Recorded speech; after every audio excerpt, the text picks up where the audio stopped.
Hey, good morning, guys. Just wanted to stop by and drop a word on some things I've been thinking about lately, especially as it pertains to Christians that we come into contact with.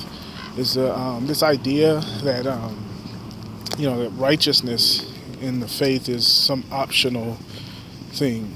That we come to salvation through faith, and righteousness is somewhat of a cherry on top or something that God looks at us and says, if you got it, that's fine, but if you don't, you're still my child.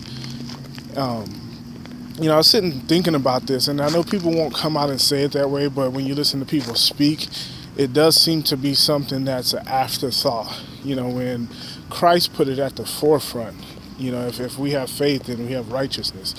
If you don't have righteousness, it shows that you're not, walking in faith or being faithful. If you're not walking in faith or being faithful, you have no salvation. So I think all those things are married together, but, for the most part, from what I've seen, is that righteousness seems to be something that is, people just feel indifferent about. They feel indifferent about righteousness, and therefore it leads them to feeling indifferent about temptations and sin. They actually think in their minds, hey, I'm going to do this. God knows I'm going to do it. He already pretty much, someone would argue that he ordained that they do it. So therefore, righteousness is not at the center of their service to God. What's at the center is this sense of belonging, or this sense of, having the name of a Christian. But righteousness is something that is not only put on the back burner by some, but it's even mocked, by many that claim to be Christians. They actually mock at those who dare preach about true righteousness.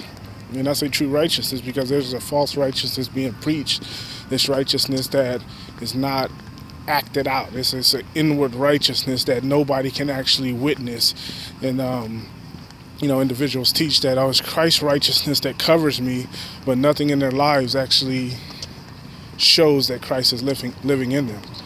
So I just wanted to stop by, encourage you guys and, warn others, to make sure that if you're claiming to be a child of God, that you have first things first.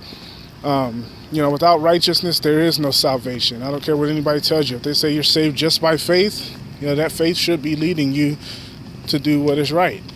There's no mistake about it. And if you're someone who's teaching people that, God doesn't want us to be righteous, or, we don't have to be righteous in order to be saved, I warn you to revisit the teachings of Christ and his apostles and, sit down for a while. Stop teaching until you actually understand what the foundation of the faith is. If the faith that was once delivered to the saints was centered around righteousness, and you're centered around something that's false, even if you're saying it's Christ's righteousness, you're going to be held accountable for that. Because if you say that it's Christ's righteousness that covers us, what's covering somebody should be seen. You can't say that something's covering me but nobody sees it. You see what I'm saying? It's not this inward righteousness that doesn't manifest itself in an outward way. So I just want to stop and share this word with you guys and pray that you all be blessed.